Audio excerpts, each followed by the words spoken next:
মেয়েটিকে তাকাতেই ঝড়ের গতিতে স্টেজে উঠে নীরের কোল থেকে নিজের কোলে তুলে নিল। নীর আহাম্মকের মতো হা করে দেখল। তেকুকে উসকুস করে কাঁদো কাঁদো মুখ করলে নীর তেকুকিকে তের কাছে দেওয়ার জন্য উঠতেই ঝড়ের গতিতে আসা ঝাঙ্কুক মেয়েকে কোলে তুলে আদুরে গলায় বলল, এই পাপা জান, কি হয়েছে? তেকুকি বাবাকে দেখে মিষ্টি করে হাসলো। ঝাঙ্কুক স্বস্তির নিঃশ্বাস ফেলে মেয়েকে বুকে জড়িয়ে ধরে এদিক ওদিক না থাকিয়ে সোজা মেয়েকে নিয়ে হাঁটা ধরল গার্ডেন এরিয়ায়। জিংজু, এরিকা, মিনার মুখে তে আর জাঙ্কুকের বিয়ের কাহিনী শুনে চরম অবাক হয়ে আছে। জিংজুর মতে জিয়ন জাঙ্কুক সাধারণ মানুষের বেশে এক ভয়ঙ্কর মানব, যার কথা অমান্য করা মানে মৃত্যু নিশ্চিত, যার উপস্থিতি হাজারো নারীর বুকে কম্পন ধরায়, হাজারো সুন্দরী মেয়ে এক ঝলক দেখেই যার ওপর ফিদা। সে কিনা তের মতো কাউকে বিয়ে করেছে। তার বউ হওয়া উচিত ভয়ঙ্কর সুন্দর, তেই কেন? এরিকা সবটা শুনে মুগ্ধ হয়ে বলল, সত্যি বলতে আমি অবাক হয়েছি বেশ, তবে তের মাঝে আলাদা সৌন্দর্য আছে যা সবার থেকে আলাদা। মিনা মাথা নেড়ে দূর হতে তের দিকে তাকালো। তে ইউনা বেগম আর সানার সাথে বসে কথা বলছে, আর দুই ছেলে দুই পাশ থেকে মাকে জড়িয়ে ধরে বসে আছে। তেও ছেলেদের আগলে নিয়ে আছে। দুজনকে দেখে মনে হচ্ছে যেন এদের মতো ভদ্র বাচ্চা একটাও নাই এই জায়গায়। মা পাগল ছেলে দুটো একদম বাবার কপি। সানা টেনে তাদের কাছে ডাকলেও আসলো না, একদম মাকে চিপকে বসে আছে। আম্মু, তুমি কি আমাদের আম্মু নও? তে রৌদ্রের কথায় অবাক হয়ে তাকালো রৌদ্রের দিকে। রৌদ্রের চল চল চোখ জোড়ার দিকে তাকিয়ে রইল কিছু সময়। রৌদ্র মাকে চুপ দেখে আবারও বলল, তুমি কি আমাদের ছেড়ে চলে যাবে? তে চট করে ছেলেকে বুকে জড়িয়ে ধরে বলল, কি হয়েছে আব্বু? কে কি বলেছে? তুর্য, কি হয়েছে? তুর্য ভ্রু কুচকে তাকিয়ে আছে চুপচাপ। মায়ের কথায় মুখটা তুলে একবার মাকে দেখে চট করে মায়ের বুকে গুটিয়ে গেল। তে দুই ছেলের এমন কাণ্ডে হতবাক হয়ে বলল, কি হয়েছে আমার আব্বুদের? পচা আন্টি বলেছে আমাদের গায়ের রং তোমার সাথে মিলে না, তুমি আমাদের মা না, তুমি নাকি আমাদের ছেড়ে চলে যাবে। তের বুকটা ধুক করে উঠল। সে মা না? একটা বাচ্চাকে কি বলতে হয়, কি করে তার সাথে কথা বলতে হয় সেটা নিশ্চয়ই জানেন। জিংজু তের কথায় তাচ্ছিল হেসে বলল, আমি তো শুধু সত্যিটা বলেছি।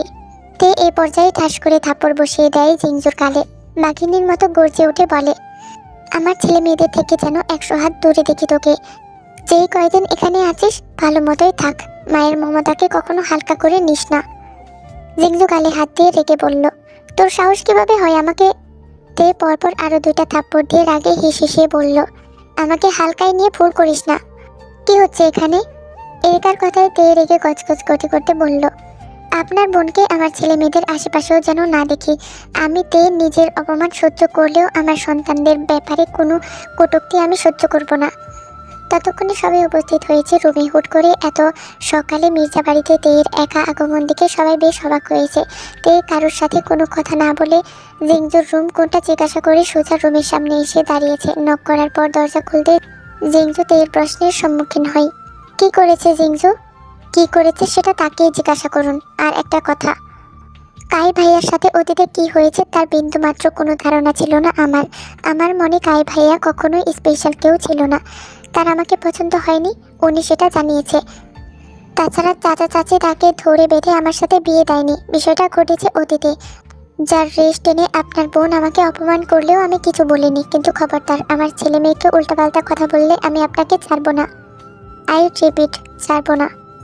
কথাটা শেষ করে তে বের হতে সম্মুখীন হয় কাইয়ের। তে কাইকে এক পলক দেখে বলল, আমি অসহায় ছিলাম তখন, আমি সত্যিই খুব অসহায় ছিলাম, ছোটও ছিলাম। একটু ভালোবাসা, স্নেহ, ভরসার আশায় চাচা চাচির কাছে আসতাম, ব্রাইট ভাইয়ার কাছে আসতাম হাজারো বায়না নিয়ে, আপুর কাছে আসতাম স্নেহের আশায়। তোমার কাছে যাওয়ার কারণটাও একই ছিল। আমি জানতাম না তুমি কেন দেশ ছেড়েছ, আর না আমাকে এই বিষয়ে কেউ বলেছে। আমি চাচা চাচির আদর ভালোবাসা থেকে তোমাকে বঞ্চিত করিনি, আর না আমি কখনো এমন চেয়েছি। তে একটু থেমে টলমলে চোখে চাচির দিকে তাকিয়ে বলল, আল্লাহ আমাকে অনেক অনেক দিয়েছে। পুরো পৃথিবীর ভালোবাসা এক জায়গায় করে একটা মানুষ আমার জীবনে পাঠিয়েছে। আমি চাইবো না আর কারোর থেকে ভালোবাসা, আর আবদারও করবো না। ভালো থেকো। তে চাচি জিন থেকে ডাকলেও তে দাঁড়ালো না। কায়ের হুট করে কেন জানি মনে হলো তেকে আটকাতে হবে। কায়ে তের পিছু গেল। ততক্ষণে তে নিচে নেমে এসেছে। ইউনা বেগমকে দেখে তে চট করে জড়িয়ে ধরে বলল, তোমার সাথে দেখা করতে আসবো, আমি এখন আসছি। আসলে আমি কাউকে বলে আসিনি, উনিও জানে না।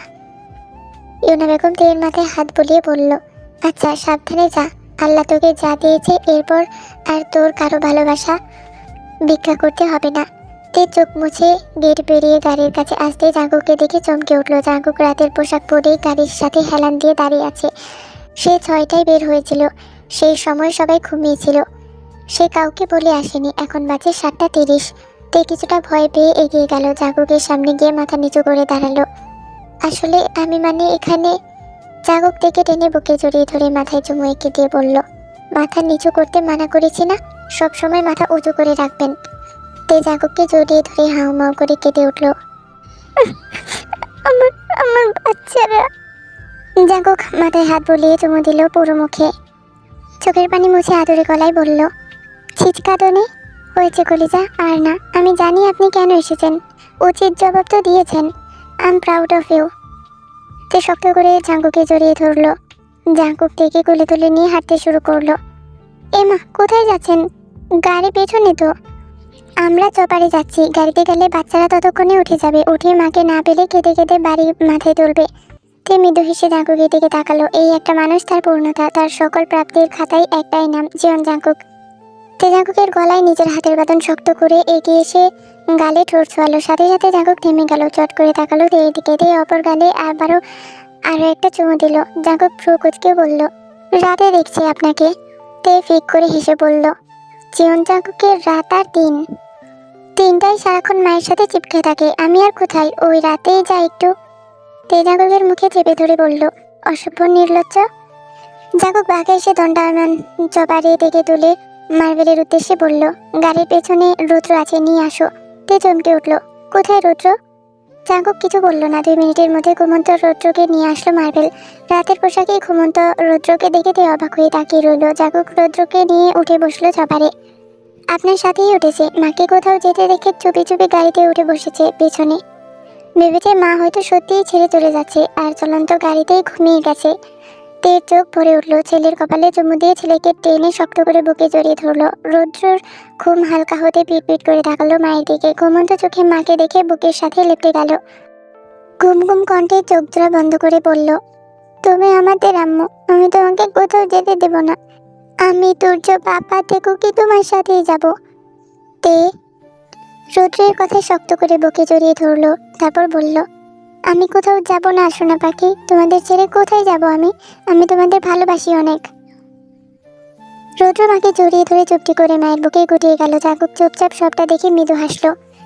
সময় গড়িয়ে তখন 8:12 বাজে। ঘূর্ণায়মান চপার এসে থামলো জীবন বাড়ির বিশাল গার্ডেনে। তে চপার থেকে নেমেই ছুট লাগালো বাড়ির ভেতরে। আরও একটা ছেলে ইতিমধ্যে ভাঙচুর শুরু করেছে। তে দৌড়ে রুমে ঢুকতে দেখলো যেহব তুর্যকে অনেক কষ্টে বুকে চেপে ধরে আছে, আর তুর্য সমানে চেঁচিয়ে যাচ্ছে, আম্মুর কাছে নিয়ে চলো বলছি, আমি আম্মুর কাছে যাব। আম্মু ওই পচা আন্টির কথা শুনে আমাকে ছেড়ে চলে গেছে, ছাড়ো আমাকে, আমি যাব আম্মুর কাছে, নয়তো সব ভেঙে ফেলবো। ইয়ঙ্গি তুর্যর হাতে জোর করে ব্যান্ডেজ করে দিচ্ছে। ছোট হাতে কাট লেগেছে, তা থেকেই রক্ত বের হচ্ছিল। লুসি বেগম এটা ওটা বলে শান্ত করার চেষ্টা করছে, কিন্তু তুর্য কিছুতেই শান্ত হচ্ছে না। তুর্য! তের ডাকে তুর্য সহ সবাই দরজার দিকে তাকালো। দেখে দেখে সবাই যেন স্বস্তির নিঃশ্বাস ফেললো। তুর্য মাকে দেখে যেহুপের থেকে ছুটে এসে তের কোমর জড়িয়ে ধরলো। তুমি কোথায় গেছিলে বলো? তুমি ওই পচা আন্টির কথায় আমাদের ছেড়ে চলে যাবে? তুমি আমাদের ছেড়ে যাবে না আম্মু, নয়তো আমি সব। তে বিস্ময়কর দৃষ্টিতে পুরো ঘরে নজর বুলিয়ে নেয়। এত রাগ, তাও এইটুকু বাচ্চার। ও আল্লাহ! তে তুর্যকে ছাড়িয়ে হাঁটু গেড়ে বসে পড়লো। ছেলের অর্ধ ব্যান্ডেজ করা হাতটা তুলে দেখলো বেশ খানিকটা কাট লেগেছে। তের হাত কাঁপছে, চোখ জলে টলমল করছে, অথচ এই ছেলের চোখে মুখে ব্যথার ছিটাফোঁটাও নেই। তে চুপচাপ তুর্যের হাতে ব্যান্ডেজ করে দিয়ে কোলে তুলে নিল। আম্মু কোথায় গিয়েছিলে? তে ছেলেকে বুকে জড়িয়ে ধরে বসলো সোফায়। তে বুকটা ধড়ফড় করছে, এখনো বিশ্বাস হচ্ছে না এইটুকু ছেলের এত রাগ। যদি কিছু হয়ে যেত, যদি বেশি চোট লাগতো। তে নিজেকে শান্ত করতে জোরে নিঃশ্বাস ফেললো। আজ যেন ছেলেদের নতুন রূপ দেখলো। রুদ্র তুর্য দুজনেরই রাগ বেশি। সবাই বলে ফুলটু বাবার কপি। আজ যেন মানতে বাধ্য সে। সবাই সত্যিই বলে, নয়তো 5 বছরও যার পূর্ণ হয়নি। সেই ছেলে পুরো রুম রাগে দুঃখে উথাল পাতাল করে রেখেছে। তে নিজেকে শান্ত করে বলল, বলবো সবটা। তেকুকি কোথায়? তেকুকিকে সুগা নিয়ে গেছে। সূর্য ঘুম থেকে উঠে তোকে না পেয়েই এই কাণ্ড শুরু করেছে। রুমে এসে দেখি তেকুকি কাঁদছে, তাই সুগা তেকুকিকে নিয়ে লনে গেছে। আম্মু, তুমি আমাকে রেখে কোথাও যাবে না? তে চুপচাপ আছে, কিছু বলছে না। দেখে তুর্য মায়ের বুকে আরো একটু সেটে গেল। তে তুর্যকে কোলে করে রুম থেকে বের হতে হতে বলল, রুমটা পরিষ্কার করার ব্যবস্থা করুন রুনা আপা। থেকে বের হতে দেখে লুসি বেগম, জে হোপ, ইয়ঙ্গিও বেরিয়ে পড়ে। তেকে দেখে অশান্ত লাগছে। তাছাড়া তুর্যের জাঙ্কুক রূপ দেখে সবাই বেশ অবাকই হয়েছেন। হয়তো তে নিজেও বেশ অবাক হয়েছে। তে ঘুমন্ত ছেলের মাথায় হাত বুলিয়ে দিচ্ছে। সোফায় তের একপাশে তুর্য, অন্য পাশে রুদ্র ঘুমিয়ে আছে। লুসি বেগম দীর্ঘ নিঃশ্বাস ফেলে বলল, ওরা ঘুম থেকে উঠলে ভালোভাবে বুঝিয়ে বলতে হবে তোকে, ছোট মানুষ। জিংজুর কথা সত্য মনে করেছে। এখন রুমে গিয়ে রেস্ট নে, রুম পরিষ্কার করে দিয়েছে। কাজটা একদম ঠিক করিস নি তে। তে ইয়ঙ্গির দিকে তাকালো। ইয়ঙ্গি আবারও বলল, আরো 4-5টা কানের নিচে বাজিয়ে আসা উচিত ছিল তোর। এই মেয়ের সাথে তোর কিসের এত শত্রুতা? কি আশ্চর্য! এসব থাক এখন। যেহব রৌদ্রকে রুমে দিয়ে আই। যেহব রৌদ্রকে কোলে তুলে নেয়। তুর্যকে সুগা এসে কোলে তুলে নিয়ে তের উদ্দেশ্যে বলল, জিমিনের কাছে তেকুকে আছে, তুর্যকে আমি রুমে দিয়ে আসছি। তে সম্মতি দিয়ে তুর্যকে সাবধানে কোলে তুলে দিল। তেকুকে নিতে সুগার রুমের উদ্দেশ্যে গেল। 1:45 তে সেই নামাজ আদায় করে হিজাব পরে ছেলেদের পাশে শুয়ে পড়েছে। মায়ের উষ্ণতায় তুর্য, রুদ্র মাকে জড়িয়ে ধরে ঘুমিয়ে আছে। চাকুক বেডের একপাশে বসে মা ছেলেদের একবার দেখে নিল, আর তেকুকি বাবার কোলে বসে অভিমান করেছে। তুতো ভাই তো পেলে দিতে লাগ করেতে, তুতো ভাই দিল না, পাপাও দিল না, আম্মুও দিল না, তুতো ভাই পোতা। চাকুক মেয়ের সারা মুখে অজস্র চুমু দিয়ে বলল, আমার মা ভয় পেয়েছিলেন? ভাই বকেছিল আপনাকে? তেকুকি চুমুর বর্ষণে খিলখিল করে হেসে উঠল। চাকুক মেয়েকে হাসতে দেখে নিজেও হাসল। তুতো ভাই বলেনি। চাকুক ঘুমন্ত ছেলের দিকে তাকিয়ে মুচকি হেসে বিড়বিড় করল, মা পাগল ছেলেরা। কাই ব্যালকনিতে চুপচাপ দাঁড়িয়ে আছে। চোখের সামনে বারবার ভাসছে ঝাঁকুকের সকালের দৃশ্য। অজানা কারণে কায়ের বুকটা জ্বলছে ভীষণ। মনে পড়ল তের সাথে ছোটবেলার স্মৃতি। মামরা মেয়েটাকে কাই খুব স্নেহ করত। তেও কায়ের সাথেই হাসি খুশি থাকতো। বড় ভাই আবদার করলেই পূরণ হয়ে যেত। কাইকে বরাবরই তের সরলতা, মিষ্টি হাসি মুগ্ধ করত। কিন্তু বয়স বাড়ার সাথে সাথে, বয়সের সাথে সাথে চাকচিক্য জিনিসগুলো পছন্দের তালিকায় চলে গেল। আগে যখন মজা করে কেউ বলতো তেকে এত পছন্দ, তোকে ওর সাথেই বিয়ে দেব, ছোটতে খুশিতে আত্মহারা হয়ে যেত। তার কাছে বিয়ে মানে সে কায়ের সাথে ঘুরবে, খাবে, থাকবে, আর কাই তার সব আবদার পূরণ করবে। কাই শুনে বেশ লজ্জা পেত, কারণ তের কাছে বিয়ে কি তা না জানা থাকলেও কাই জানতো। কিন্তু ওই যে চাকচিক্য বয়সে একটা ব্যাপার আছে। বড় হওয়ার পর তে থেকে দূরত্ব তৈরি করেছে সে। তেকে তার সহ্য হতো না। সে তো তের বোনের সৌন্দর্যে মুগ্ধ হতো, সাদা চামড়ার দিকে তাকাতো। তাছাড়া বড় হওয়ার সাথে সাথে তেও সৎ মা বাবার ভালোবাসাহীন আর বাস্তবতা মেনে নিজেকে গুটিয়ে নেয়। ছোটতে বড় হতে হতে সকল চঞ্চলতা হারিয়ে ফেলে। এইভাবেই তো সময় চলছিল। এরপর সে পাড়ি জমালো বিদেশে। তারপর তো আর মনে পড়েনি তে নামক অস্তিত্বকে। নাকি পড়েছিল সে গুরুত্ব দেয়নি। টাকা, চাকচিক্য, নেশা, সৌন্দর্যের ভিড়ে হারিয়ে ফেলেছে নিজেকেই। সবটা তো ঠিকই ছিল, তবে হঠাৎ মন কটুরে এই কেমন যন্ত্রণা। তে বড় হয়েছে, বিয়ে হয়েছে, হাজবেন্ড আছে, বাচ্চা আছে, সে তো সুখেই আছে। তবে তার সেই সুখটা কেন অসহ্য লাগছে? সেও তো ভালো আছে, এরিকাও তো তাকে ভালোবাসে, কেয়ারও করে। তবে কেন মন নিষিদ্ধ কিছু চাইছে, যা অসম্ভব। রৌদ্র তুর্যের ঘুম ভাঙলো তখন 2টা বাজে। তে আজ হসপিটালে যায়নি। দুজনকে ফ্রেশ করিয়ে খাবার খাইয়ে দিচ্ছে। রৌদ্র তুর্য কার্টুন দেখছে মায়ের সাথে চিপকে বসে। তে ছেলেদের খাবার খাওয়াতে খাওয়াতে বলল, আব্বু। রৌদ্র তুর্য দুজনে তাকালো মায়ের দিকে। তে দুজনের মুখের খাবার দিতে দিতে বলল, তোমাদের কেন মনে হয়েছে আমি চলে গেছি? রৌদ্র তুর্য চুপচাপ আছে অপরাধীর মতো। তে দুজনকে চুপ দিকে বলল, তোমরা কি ওই আন্টির কথা বিশ্বাস করেছিলে? রৌদ্র তুর্য একেবারে দিকে তাকালো, আবারও চুপ থেকে। তে আবারও বলল, আম্মু কি কখনো তোমাদের ছেড়ে কোথাও যায়, কোথাও গেছে? দুজনেই নাবোধক মাথা নাড়ালো। তে একটু থেমে আবারও বলল, তাহলে তোমাদের মনে এই কথা কিভাবে আসলো আমি তোমাদের ছেড়ে চলে যাব? তুর্য মিনমিন করে বলল, আমরা ভেবেছিলাম রোহানের আম্মুর মতো তুমিও আমাদের ছেড়ে চলে যাবে, কিন্তু আমরা তো তোমাকে ছাড়া থাকতে পারি না। ওই পচা আন্টির কথাই আমরা আরো ভয় পেয়েছিলাম। রোহান, রৌদ্র আর তুর্যের সাথে একই স্কুলে পড়ে। ওর মা ওকে রেখে পালিয়ে গেছে। ছোট রোহান মায়ের জন্য কান্নাকাটি না করলেও সবার অপমান করায় বেশ কেঁদেছে। মায়ের সাথে সখ্যতা এমনিতেই কম ছিল। ছোট থেকে আয়া আর দাদির কাছে বড় হয়েছে। তের খারাপ লাগে বাচ্চাটার জন্য। সে রৌদ্র আর দুর্যের মতো তাকেও অনেক স্নেহ করে।